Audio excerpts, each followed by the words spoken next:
নবীজি বলছে যদি কেউ ক্ষমা চাওয়ার পরে কোনো কেউ যদি ক্ষমা না করে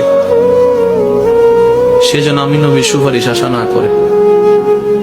খুব মারাত্মক কথা, কিন্তু সেজন্য নবীজি বলছেন, হে আমার উম্মত, যা জামিলা হয়েছে যার সাথে হয়েছে তুমি ক্ষমা করে দাও, তুমি ক্ষমা করে দাও।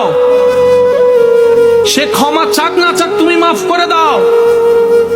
তুমি যদি মাফ করলে তোমার ইজ্জতের কমতি হয়, আমি মুস্তাফাটাকে হাসরের ময়দানে তোমার ইজ্জত বুঝে নিও। বিশ্বাস করেন, প্রতিশোধের যতটুকু শান্তি তার চাইতে বড় শান্তি হচ্ছে মাফ করে দেওয়া। আমাকেও বলার দরকার নাই, কাউকে শোনানোর দরকার নাই।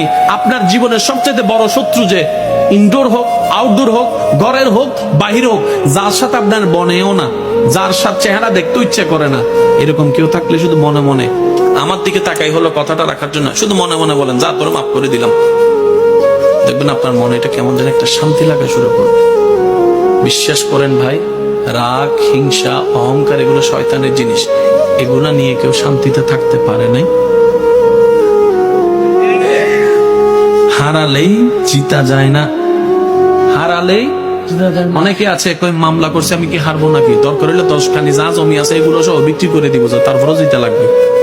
আপনি 10 খানি জায়গা শেষ করে আপনি জিতে গেলেন, এবার আপনার আছে কি?